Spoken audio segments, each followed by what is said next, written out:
This conference will now be recorded.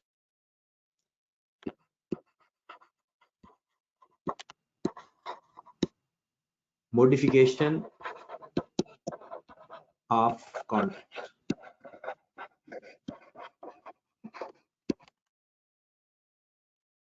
Modification of contract का पता कैसे चलेगा? कहते हैं कि जब कॉन्ट्रैक्ट के स्कोप में, मतलब पहले से वॉल्यूम ऑफ कॉन्ट्रैक्ट कम हो जाए या ज्यादा हो जाए,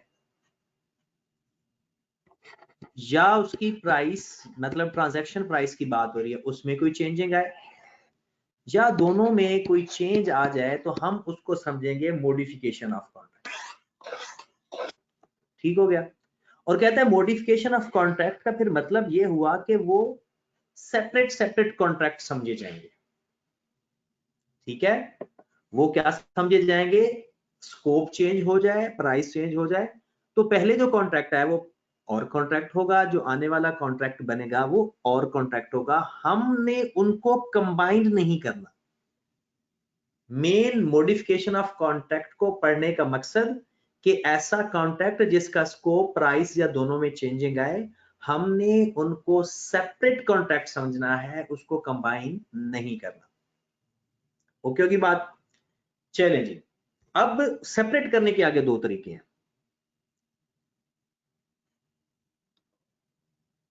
एक सवाल के साथ इसको अंडरस्टैंड करते हैं। कल भी जो एक सवाल किया था उसी क्वेश्चन को एक दफा दोबारा करेंगे और फिर एक और क्वेश्चन करते हैं। आपकी असाइनमेंट से ही एक क्वेश्चन लेते हैं, आप अपनी असाइनमेंट निकाल लें। असाइनमेंट अपने सामने रखें।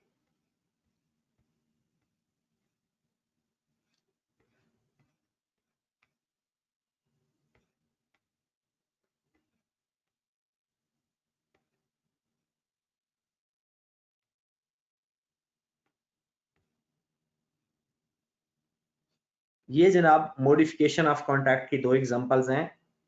एक एग्जांपल 4 है और एक एग्जांपल 5। जी, इसका सॉल्यूशन हम अपने तरीके से करेंगे, इसको नहीं देखते, पहले यहां से सिर्फ क्वेश्चन पिक करते हैं। जी, अगर आपने सबने क्वेश्चन निकाल लिया है अपने पास हार्ड फॉर्म में, तो मैं पढ़ना स्टार्ट करने लगा हूं। An entity promises to sell 120 product to customer for rupees 12,000, rupees 100 per product। ये हो गया एग्रीमेंट कि 120 प्रोडक्ट्स कस्टमर को 12,000 में सेल करनी है। The product are transferred to the customer over a 6-month period। 6 महीनों में 120 प्रोडक्ट हमने अपने कस्टमर को देनी है। The entity transfer control of each product at a point in time। इसका मतलब ये है जैसे जो प्रोडक्ट ट्रांसफर होगी वैसे उसका रेवेन्यू रिकॉर्ड कर लेंगे। जैसे प्रोडक्ट, जितनी प्रोडक्ट ट्रांसफर करेंगे उतना ही सिर्फ रेवेन्यू रिकॉर्ड करेंगे, सारा रेवेन्यू रिकॉर्ड नहीं करना। Done? After the entity has transferred control of 60 product, कहते हैं जब एंटिटी ने 60 प्रोडक्ट ट्रांसफर कर दी to the customer, the contract is modified. Contract में मॉडिफिकेशन आई, मतलब या उसका स्कोप चेंज होगा या उसकी प्राइस चेंज होगी। कहते हैं the contract is modified to require the delivery of an additional 30 product, a total of rupees 150, a total of 150 identical product. मतलब 120 पहले थी, 30 का एग्रीमेंट और हो गया, टोटल 150 हो गई। Done? The additional product were not included in the initial contract। जब हमने 120 का कॉन्ट्रैक्ट किया था तब 30 प्रोडक्ट का कोई जिक्र नहीं था। अगर तब 30 प्रोडक्ट का भी जिक्र होता तो तब ये मॉडिफिकेशन ना होती। डन होगी बात? तो 120 अलग है, 130 अलग है। The additional product were not included in the additional contract. When the contract is modified, the price of the contract modification of the additional 30 product is 2850 total price या 95 रुपीज पर प्रोडक्ट। पहला agreement हमारा था 100 रुपए के हिसाब से, दूसरा है 95 के हिसाब से। तो कहता है pricing of the additional product reflects the stand alone selling price. कहता है जो एडिशनल प्रोडक्ट है उनकी अपनी प्राइस है। At the time the contract and additional product are distinct from the original product। कहता है जो additional product है वो original product से अलग है, राइट? अब हम अपना केस बनाते हैं। ये तो उसने सिर्फ एक हमें सिनेरियो समझाने के लिए बात बताई है कि आपने 30 प्रोडक्ट है उसका रेवेन्यू अलग रिकॉर्ड करेंगे और जो 120 प्रोडक्ट है उसका रेवेन्यू अलग रिकॉर्ड करेंगे, राइट? रिक्वायरमेंट इस एग्जांपल में नहीं है, ये एग्जांपल सिर्फ मॉडिफिकेशन ऑफ कॉन्ट्रैक्ट की एग्जांपल है। मैं रिक्वायरमेंट भी सवाल में करवाता हूं आपको, ठीक है? अब वो कहता है कि अगर ईयर एंड में, यही सवाल की रिक्वायरमेंट लिख लेते हैं, इफ ईयर 1 के एंड तक सिर्फ वही 60 प्रोडक्ट ट्रांसफर हुई है, पहले वाली 60 प्रोडक्ट ट्रांसफर,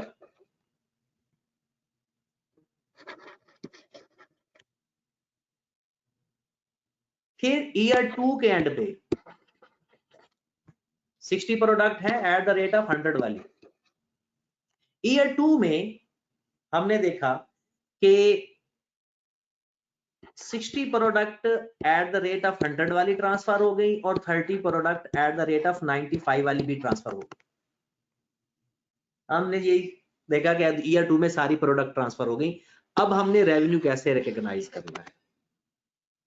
कहता है जनाब जो ईयर 1 में है ना, जितने यूनिट ट्रांसफर किए 100 रुपीज के हिसाब से अपना रेवेन्यू रिकॉर्ड कर लो और अगले साल 60 का 100 के हिसाब से और 30 का 95 के हिसाब से रेवेन्यू रिकॉर्ड कर लो। मतलब समझोगे ये सेपरेट हैं, इनका रेवेन्यू आपने मिक्स नहीं करना, प्राइस चेंज नहीं करनी।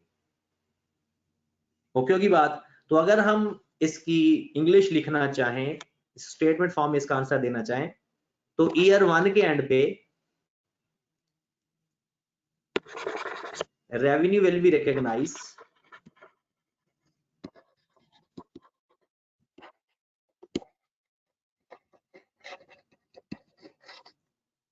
Rupees 6,000 60 multiplied by 100 for the year 1 ended point in time as 60 product transfer।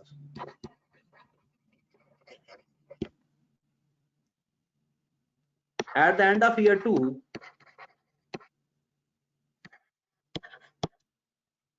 हमने 60 को सेपरेट 100 से ही रखना है और 30 को उसकी अपनी प्राइस से मल्टीप्लाई करना है। Revenue will be recognise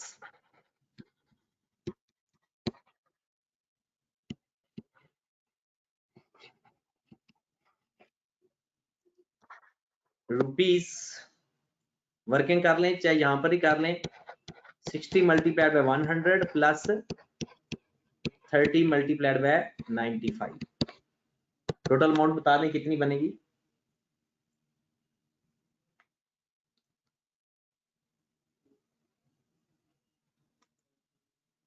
thirty multiplied by 95 और उसमें प्लस कर देंगे 8850। पॉइंट इन टाइम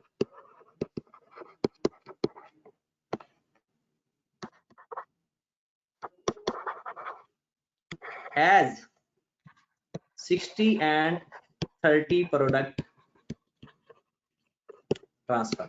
जैसे जैसे कोई 95 वाली ट्रांसफर होगी 95 के हिसाब से रेवेन्यू रिकॉग्नाइज हो जाएगा और जैसे 60 वाली कोई चीज ट्रांसफर करेंगे उसका रेवेन्यू रिकॉग्नाइज कर देंगे।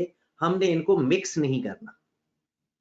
रेवेन्यू की टोटल अमाउंट तो हम ऐड करके लिख रहे हैं, लेकिन जब एंट्री पास करने लगेंगे तो 30 रेवेन्यू का 30 का अपना रेवेन्यू रिकॉर्ड होगा 95 के हिसाब से। अगर उनमें से 10 प्रोडक्ट ट्रांसफर की कर दी तो 10 को 95 से मल्टीप्लाई कर देते, सारी ट्रांसफर कर दी तो सबको मल्टीप्लाई कर देते। अली कहता है कि जनाब रिक्वायरमेंट ये थी कि हमने ईयर 1 के एंड पे 60 प्रोडक्ट ट्रांसफर की हैं 100 के हिसाब से, और फिर ईयर 2 के अंदर ये टोटल ट्रांसफर कर दिए हैं अपने अपने रेट के ऊपर। अगर हम कोई सवाल पूछना चाह रहे हो पूछें भाई। तो ये एक सादा सा कॉन्सेप्ट है। हाँ। जी क्या कहा है? जो कल हमने क्वेश्चन किया था उसमें सर स्टैंडर्ड प्राइस वाला।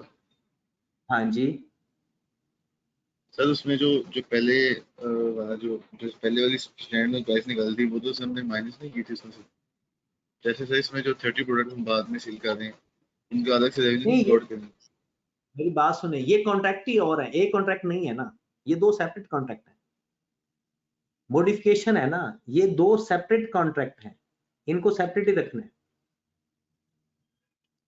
उसमें क्या था, एक चीज हमने जो ट्रांसफर की थी आने वाली चीज उस पर डिपेंड कर रही थी, ये ऐसा नहीं है, ये दोनों इंडिपेंडेंट कॉन्ट्रैक्ट है। अब इसकी एग्जांपल 2 पे जाए जिसके अंदर ये मेन चीज है।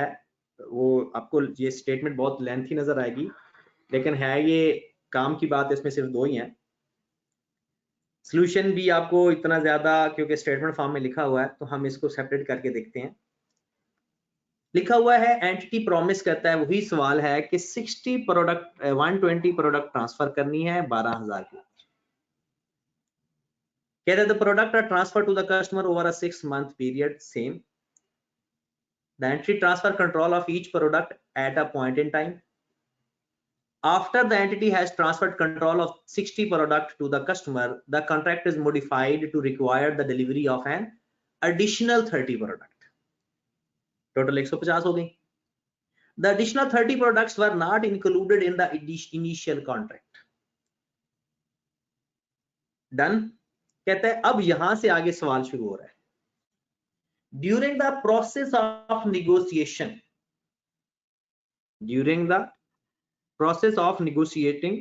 the purchase of additional 30 product, the parties initially agreed on the price of 80 per product.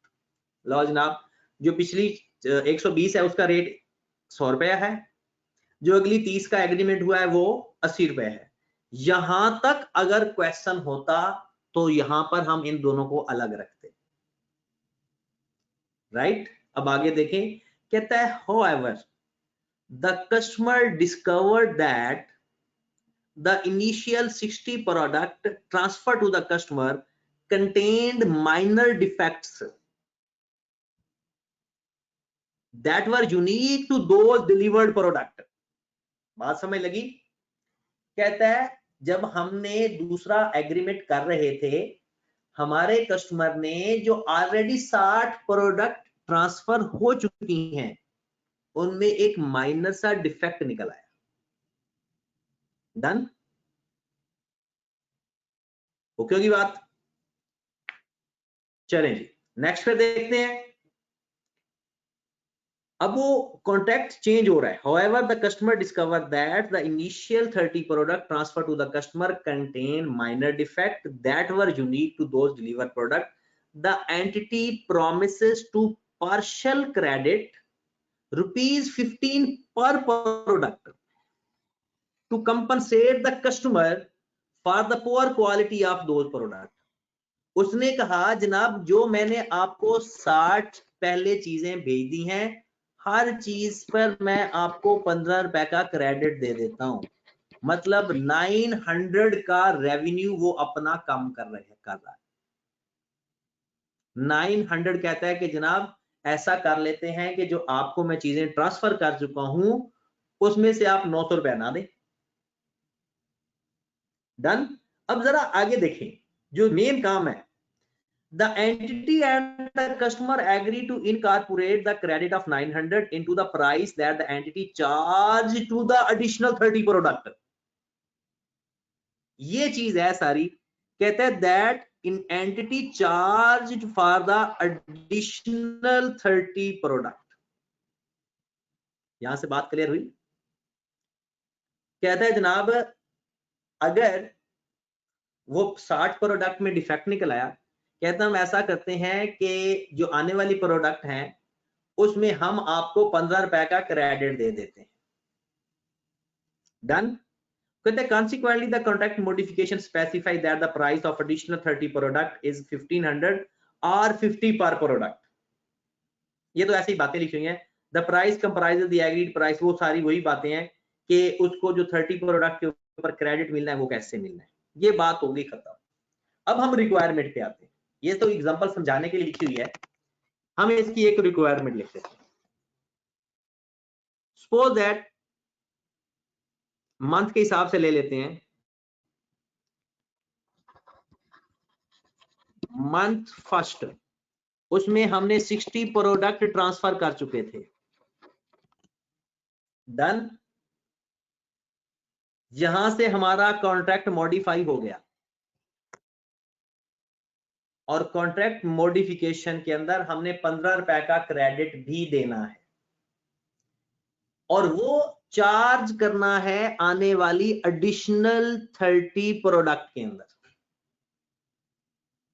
अब जरा गौर से सुनिएगा, पिछले सवाल और इस सवाल में चेंज क्या है। पिछले सवाल में 30 प्रोडक्ट के साथ पिछले कॉन्ट्रैक्ट का कोई रिलेशन नहीं था, ठीक है, लेकिन अब रिलेशन है। कहते हैं मंथ 2 में आपने पिछले 60 में से 40 ट्रांसफर किए एट द रेट ऑफ 100 वाले और 30 में से 10 ट्रांसफर कर दिए एट द रेट ऑफ 80 वाले दूसरे महीने पे।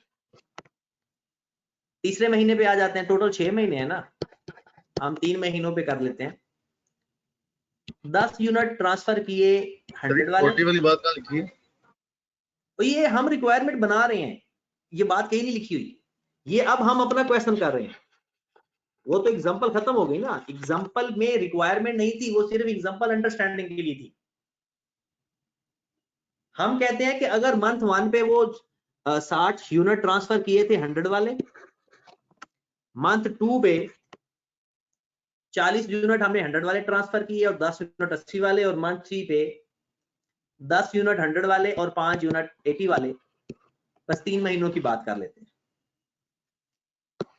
अब जरा इंटरेस्टिंग बात सुने, अगर इस कॉन्ट्रैक्ट के अंदर डिफेक्ट ना निकलता तो हम अपना रेवेन्यू रिकॉर्ड करते 6000 पहले साल पहले महीने में, दूसरे महीने में 40 मल्टीप्लाइड बाय 100 और 10 मल्टीप्लाइड बाय 80, तीसरे महीने में 10 मल्टीप्लाइड बाय 100 और 5 मल्टीप्लाइड बाय 80, अलग अलग मल्टीप्लाई करके रेवेन्यू रिकॉर्ड कर देते।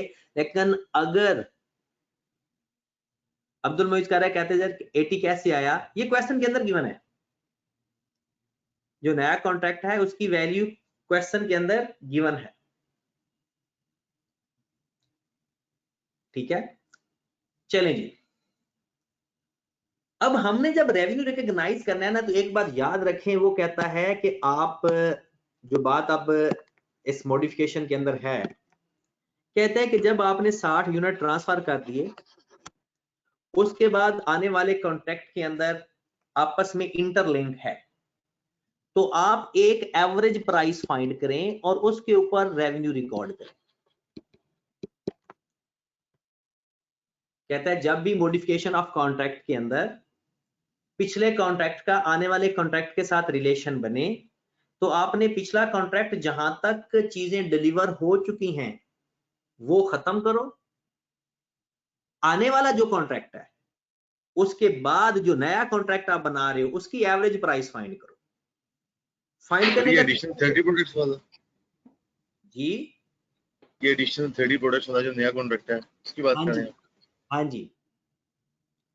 तो अब आपने प्राइस कैसे फाइंड करनी है, कि आपके 60 यूनिट 100 वाले अभी ट्रांसफर होने रहते हैं, प्लस 30 यूनिट 80 रुपीज वाले, डिवाइडेड बाय टोटल यूनिट्स।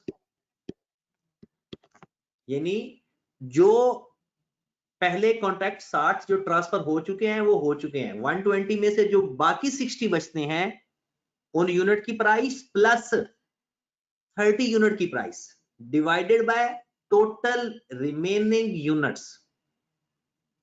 ये हमारे पास 6000 प्लस 2400 डिवाइडेड बाय 90।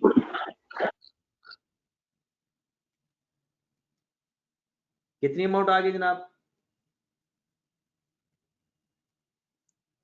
93.33।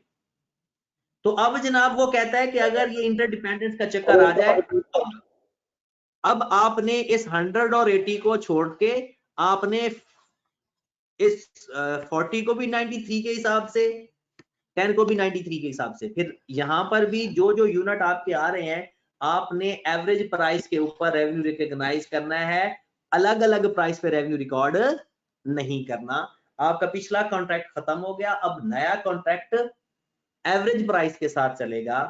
तो अब अगर मैं मंथ 1 का रेवेन्यू आपको बताऊं, मंथ 1 का रेवेन्यू वो 60 मल्टीप्लाइड बाय 100 ही है, और जो मंथ 2 का रेवेन्यू होगा वो जनाब 40 मल्टीप्लाइड बाय 93.33 और 10 मल्टीप्लाइड बाय 93.33। डन होगी बात? सर ये एवरेज कैसे निकालिए एक बार बता दें। हाँ जी, एवरेज प्राइस मैं बता देता हूं।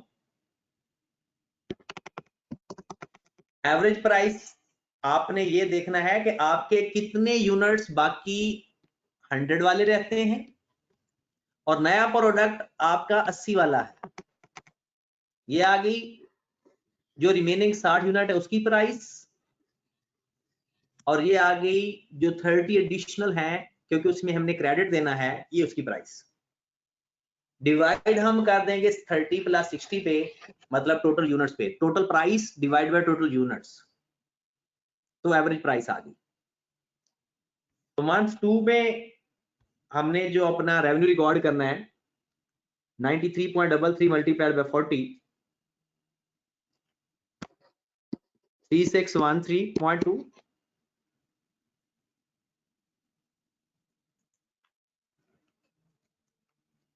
और 903.3 टोटल ऐड कर लो,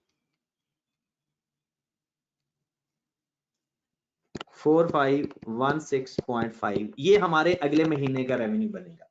बात बिल्कुल सिंपल सी है भाई, कि अगर ये इंडिपेंडेंट रेवेन्यू रहते, वो मॉडिफिकेशन ना होती, वो जो माइनर डिफेक्ट ना आता, 15 रुपए का क्रेडिट ना देते, तो फिर हमने हर यूनिट्स को अपने अपने रेट से मल्टीप्लाई करना, जैसे पिछली एग्जांपल में किया था।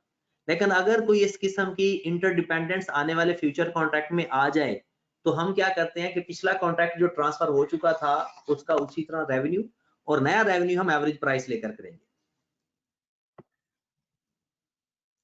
मंथ 3 में सर इसका एक क्वेश्चन और करवा दें खुद एज्यूम करके। सर इसकी एग्जांपल की समझ नहीं आई। पहले ये कर लें, ये सवाल पूरा कर लें, चलेंगे। उसके बाद आपने मंथ 3 में 10 और 5 यूनिट ट्रांसफर किए, उसको उसी एवरेज प्राइस पे लेकर चलेंगे। अब आगे एवरेज प्राइस पर ही चलना है। ओके की बात, ये आ जाएगा 933.3 और 5 को मल्टीप्लाई करो 93.33 पे, तो 466.7।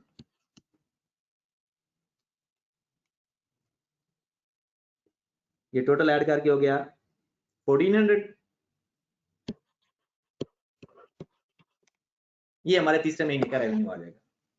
अब एक दफा इसको देखें, मैं एक और एग्जांपल अज्यूम करके एक क्वेश्चन प्रैक्टिस कर लेते हैं।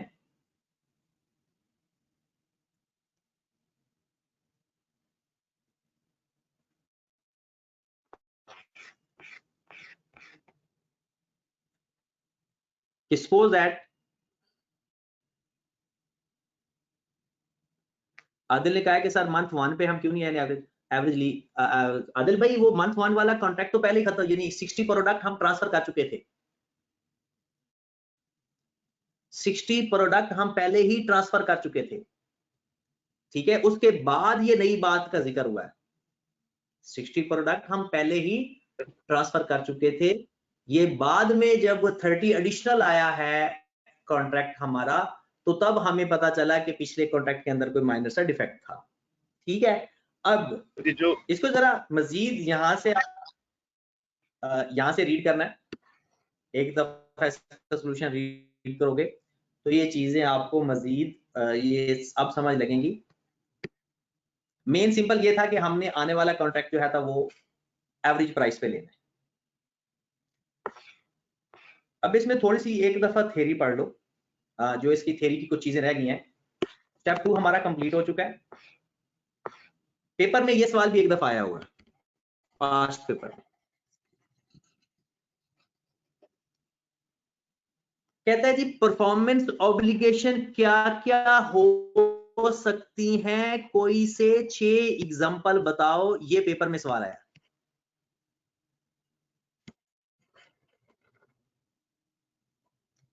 मोहित भाई जो जो आपके सवाल है ना, कल क्लास में मैं डिस्कस करूंगा। जो जो भी आपका मॉडिफिकेशन के रिलेटेड सवाल हैं वो मैं क्लास में वो आपको अज्यूम करके कर दूंगा, क्योंकि यहाँ पर मगरिब की नमाज का टाइम जल्दी हो जाता है, जिसकी वजह से चीजें कुछ रह जाती हैं। तो जो चीजें आपको आप अपने मार्क कर ले, जब आप क्लास में आओगे तो मैं क्लियर कर दूंगा, ठीक है। चलें जी, अब कौन कौन सी परफॉर्मेंस ऑब्लिगेशन हो सकती है? जहरी सी बात है, सबसे पहली गुड्स। जो एंटिटी गुड्स प्रोड्यूस करती है किसी को ट्रांसफर करने के लिए। अली हसनैन का भी सवाल आया। अली हसनैन आपके जो भी क्वेश्चंस रेज हो रहे हैं ना, या एक क्वेश्चन अनीक का भी था, आप लोग मार्क कर लें, तो कल आते ही पहले क्लास में ये डिस्कस कर लेंगे, ठीक है। चलें जी, वो कहता है गुड्स प्रॉमिस्ड, या तो गुड्स जो एंटिटी प्रोड्यूस करती है रीसेल पर्पस के लिए, खुद प्रोड्यूस करती है, या एंटिटी गुड्स परचेज करके रीसेल करती है, वो भी परफॉर्मेंस ऑब्लिगेशन हो सकती है। या resale of rights are to goods, या कोई कॉन्ट्रैक्ट किसी टास्क के लिए। ये सारी परफॉर्मेंस ऑब्लिगेशन की टाइप्स लिखी हुई हैं, और ये पेपर में 6 नंबर की एक दफा पूछी गई है। यानी इसमें से उसने कहता है 6 एग्जांपल कोई सी भी लिख दे, और वो जो हम अपनी सर्विसेज या गुड्स प्रोवाइड करते हैं ये उनके नाम लिखे हुए हैं।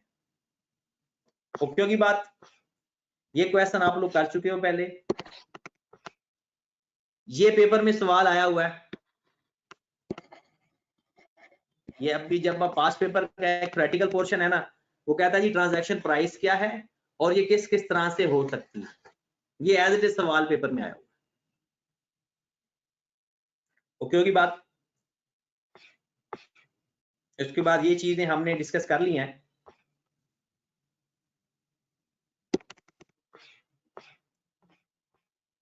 ये सारी एग्जांपल अगर आप पढ़ोगे तो ये सारी एग्जांपल हमारी डिस्कशन से हो चुकी हैं। ये आज एक देखनी है चीज, ये अभी देख लेते हैं।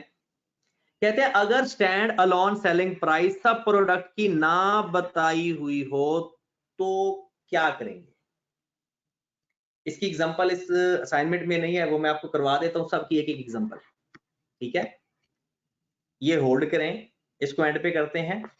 पहले एक लास्ट पॉइंट पढ़ लेते हैं। लास्ट स्टेप, ये भी पास्ट पेपर में आया हुआ है।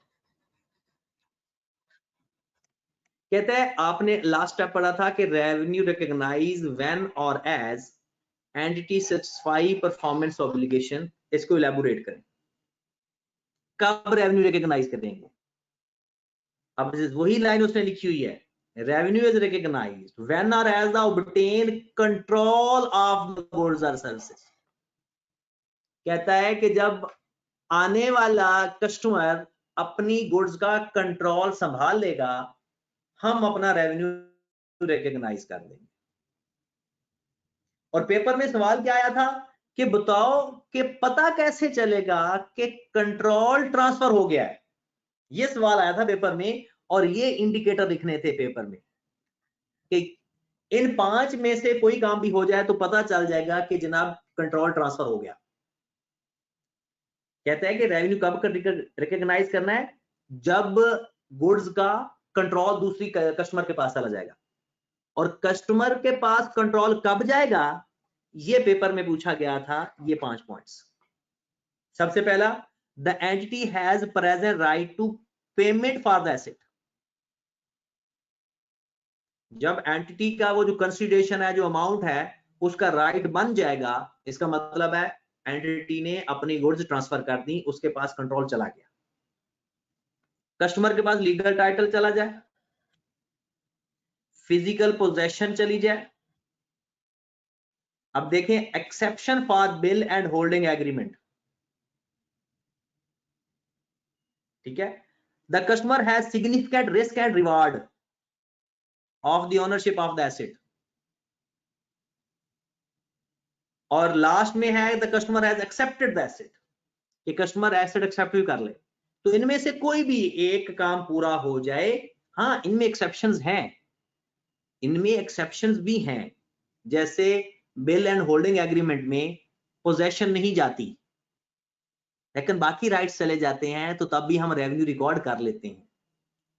इसी तरह जब हम कोई चीजें किस्तों पे लेते हैं, लीगल टाइटल हमारे पास नहीं आता, लेकिन उसका रेवेन्यू फिर भी रिकॉर्ड हो जाता है।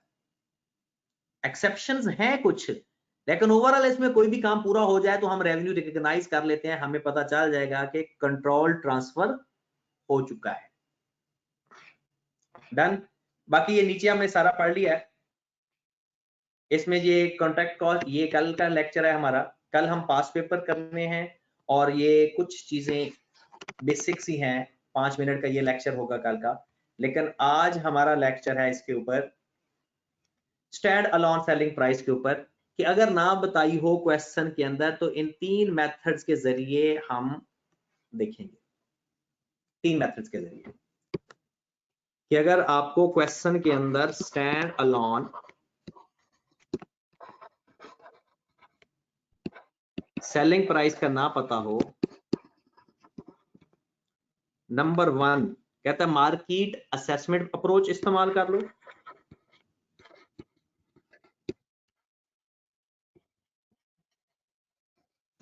Market assessment approach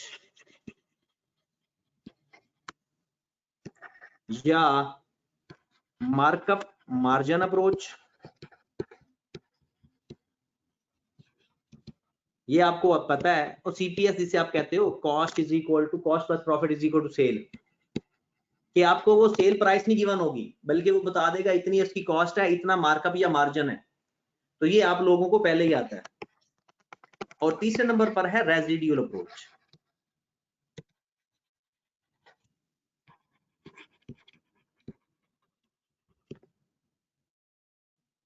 residual approach सबसे फजूल अप्रोच समझी जाती है, मतलब इसमें कभी कभी ऐसा भी होता है कि ये अप्रोच फेल भी हो जाती है। तो मेन मार्कअप मार्जिन होगी तो वो वैसे पता चल जाएगा, और मार्केट असेसमेंट अप्रोच का हम एक सवाल कर लेते हैं, ठीक है। और रेजिडुअल अप्रोच भी ये तो वैसे बहुत आसान सी है, तो दोनों का एक सवाल मैं इसका करवा देता हूँ आपको, और एक सवाल इसका करवा देता हूँ, कि पता कैसे चलेगा कि अगर क्वेश्चन पेपर में आ जाता है। तो एक सवाल लिखें फिर, ये सिर्फ स्टैंड अलोन सेलिंग प्राइस अगर क्वेश्चन के अंदर ना गिवन हो, जैसे जिसको हमने एलोकेट करना होता है, ये उसके लिए है। क्वेश्चन लिखे जरा, ABC company enter into contract to provide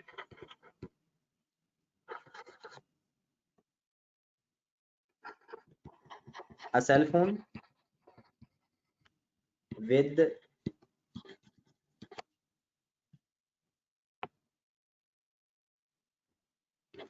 Bluetooth device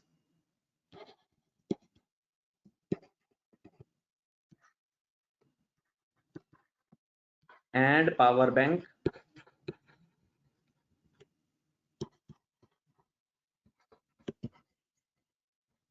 for rupees 80,000। आपको पता है ये सवाल हमने शुरू में पहली दफे किया था कि इसकी फिर एलोकेशन की जाती है कि कंपनी ने एबीसी कंपनी ने एक सेल फोन सेल करना है, कस्टमर को प्रोवाइड करना है और विद ब्लूटूथ डिवाइस और पावर बैंक, और टोटल उसकी जो प्राइस है वो 80,000 है। स्टैंड अलोन सेलिंग प्राइस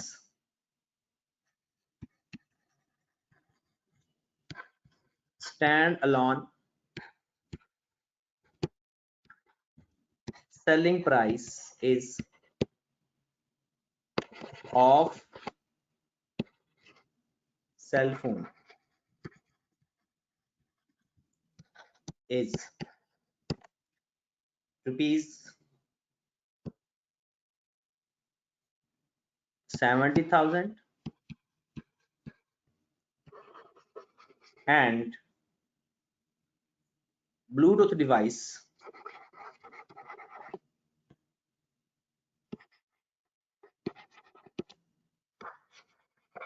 ये थोड़ी ब्रांडेड और महंगी वाली है, rupees 12,000, but selling price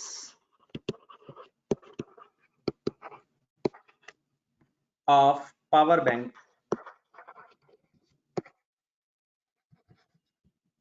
is not known। जी मेरे भाई कहते हैं जनाब आपने 80,000 में सेल फोन बेच दिया है ब्लूटूथ और पावर बैंक के साथ।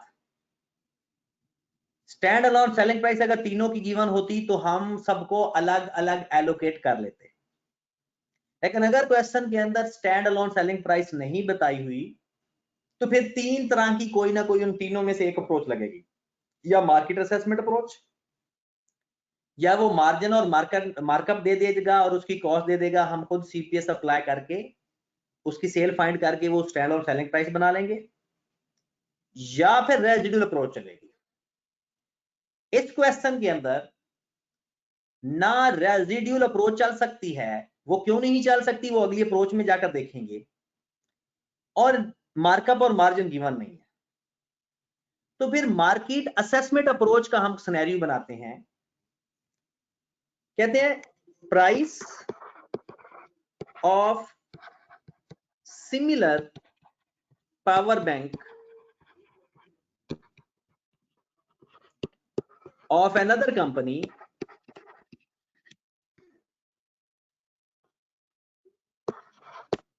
is rupees 6,000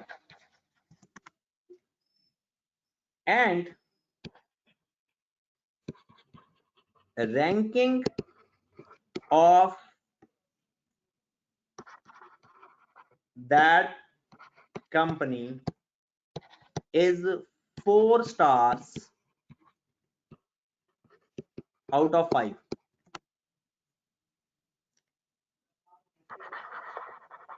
ranking of our company is 3 stars out of 5। लो मेरे भाई वो कहता है कि हमारे पावर बैंक की स्टैंड अलोन सेलिंग प्राइस का नहीं पता,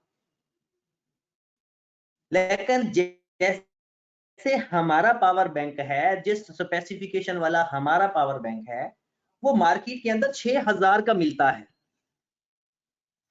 अगर ये रैंकिंग वाली स्टोरी ना बताई होती तो हम अपने पावर बैंक की कीमत भी 6,000 लिख लेते।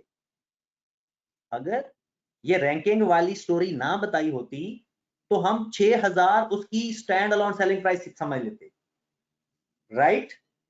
लेकिन अगर ये स्टार्स बता दिए कि उसकी कंपनी को 4 स्टार मिलते हैं, आपको याद होगा कि अगर आप ये उबर पे सफर करते हैं या वो कहते हैं कि जनाब वो हमें रैंक कर दिया करें, वो स्टार से बने आते हैं।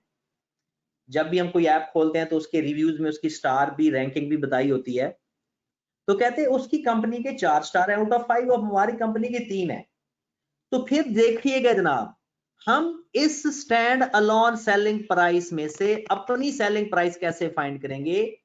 6000 के स्टार हैं 4 और हमारी कंपनी के रिक्वायर्ड स्टार हैं 3, तो हम इस तरह से अपनी stand alone selling price find कर लेंगे 4500। दोबारा सुनिएगा, अगर सिमिलर प्रोडक्ट की रैंकिंग ना बताई होती तो हम 6000 अपनी प्रोडक्ट की सेलिंग प्राइस ले लेते। अगर रैंकिंग बताई होती तो उसकी रैंकिंग को उस पे डिवाइड कर देंगे और अपनी रैंकिंग से मल्टीप्लाई कर देंगे। ये जरूरी नहीं है कि अगर हमारी कंपनी के 4 स्टार भी हो सकते थे और उसके 3 हो सकते थे, हम 3 पे डिवाइड करके 4 से मल्टीप्लाई कर देते, ठीक है। अब ये है मार्केट असेसमेंट अप्रोच। यहां से क्या है, ये है मार्केट असेसमेंट अप्रोच के जरिए stand alone selling price find करना। ये मार्केट असेसमेंट, बात समझ लगी। तो अब हमने क्या करना है कि अगर अब तो सिंपल होगी ना बात कि अगर हमने इसको एलोकेशन करनी है तो परफॉर्मेंस ऑब्लिगेशन में सेल फोन लिखेंगे, फिर परफॉर्मेंस ऑब्लिगेशन में ब्लूटूथ डिवाइस लिखेंगे और इसमें पावर बैंक लिखेंगे। एक बात याद रख लें, जब मार्कअप या मार्जिन अप्रोच गिवन हो रहा तो सबसे बेस्ट वो होती है, फिर आप किसी और अप्रोच की तरफ नहीं जाएंगे, ठीक है। तो यहां पर हम अब लिखेंगे stand alone selling price. Sale phone की है 17000, ब्लूटूथ डिवाइस है 12000 और ये है 4500। इसका टोटल करके 80000 को एलोकेट कर देंगे।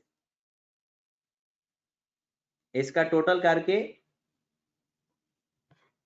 86,500। अब अगर उसने एलोकेशन पूछी तो करनी है वरना नहीं। अगर वो एलोकेशन पूछेगा तो करके देंगे, अगर वो सिर्फ पूछेगा कि मुझे स्टैंड अलोन सेलिंग प्राइस सबकी अलग अलग करके दे दो तो वो हम इस तरह से करेंगे।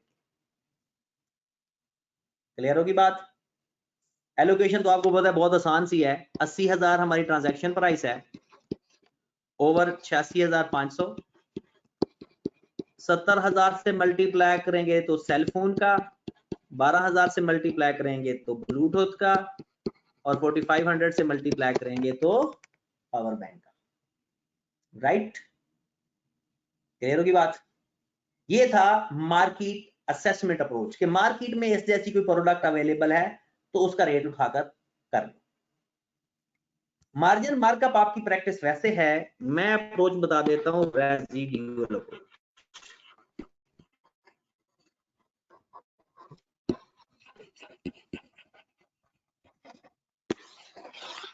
रेजिड्यूअल अप्रोच हर वक्त काम नहीं आती, ये बात याद रखें, और इस गिवन क्वेश्चन में तो ये लग ही नहीं सकती, ठीक है। कैसे वो मैं आपकी बताता हूं, सवाल लिखो जरा। Company provide ABC units at a total price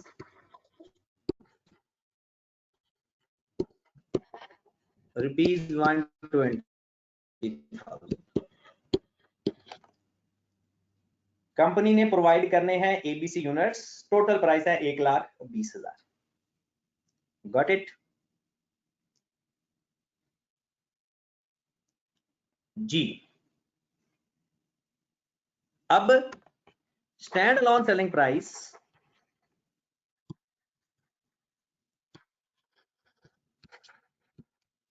of A ₹80,000, B rupees 12,000 and selling price of C is not given. Selling price of C is not given. कहते हैं स्टैंड अलोन सेलिंग प्राइस हमने find करनी है residual approach के साथ। Stand alone selling price हमने find करनी है रेजिड्यूअल अप्रोच के साथ। तो वो अब जरा सुनिएगा, बहुत ही इंटरेस्टिंग सी ये है। वो कहता है कि आपकी टोटल ट्रांजैक्शन प्राइस है ना 1,20,000, उसमें 80,000 ए का समझ लो, 12,000 बी का समझ लो, जो बाकी बच गया जो रेजिड्यूल है वो सी का ट्रांजैक्शन प्राइस समझ लो। मतलब अब्दुल मईज कहता है कि हमेशा एक की ही स्टैंड और सेलिंग प्राइस मिसिंग होगी, दो की भी हो सकती है। जिसकी मिसिंग होगी उसका कोई ना कोई अप्रोच बताई होगी। जिसकी stand alone selling price missing होगी उस प्रोडक्ट की कोई ना कोई क्वेश्चन के अंदर अप्रोच बताई होगी। तो जनाब परफॉर्मेंस ऑब्लिगेशन में A B C, stand alone selling price में 80,000 ए का, 12,000 बी का, टोटल है 1,20,000। जो बाकी बचेगा वो सी में आ जाएगा। जो बाकी बचेगा 1,20,000 में से 80,000 माइनस करें। सर अगर स्टैंड अलोन प्राइस ज्यादा हो रही हो उससे टोटल वैल्यू से, अभी ये सवाल आप पूरा कर लो, मैं उस साइड पर भी आ रहा था। डन, यहां तक ओके है। अब जरा पिछले सवाल में चलते हैं। क्या पिछले सवाल के ऊपर रेजिडुअल अप्रोच लग सकती थी? पिछले सवाल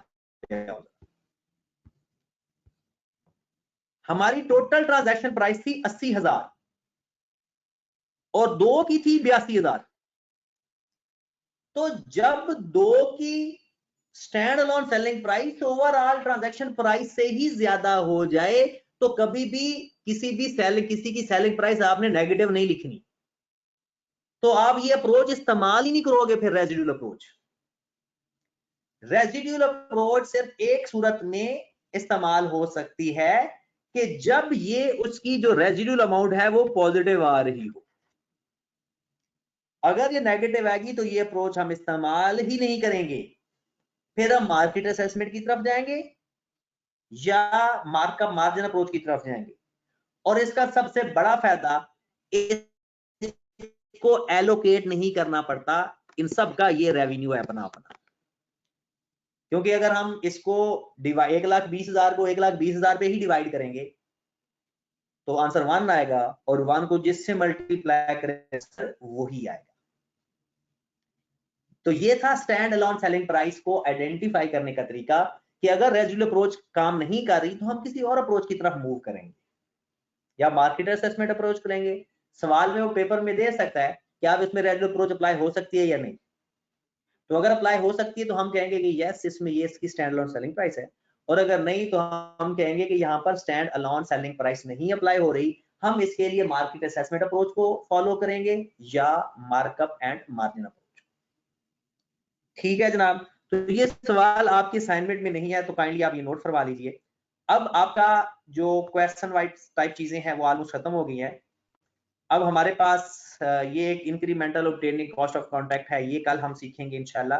ये 5 मिनट का लेक्चर है हमारा कि कॉन्ट्रैक्ट को फुलफिल करने के लिए जो जो हमें कॉस्ट आएगी हम कॉन्ट्रैक्ट की कॉस्ट में ऐड कर देंगे।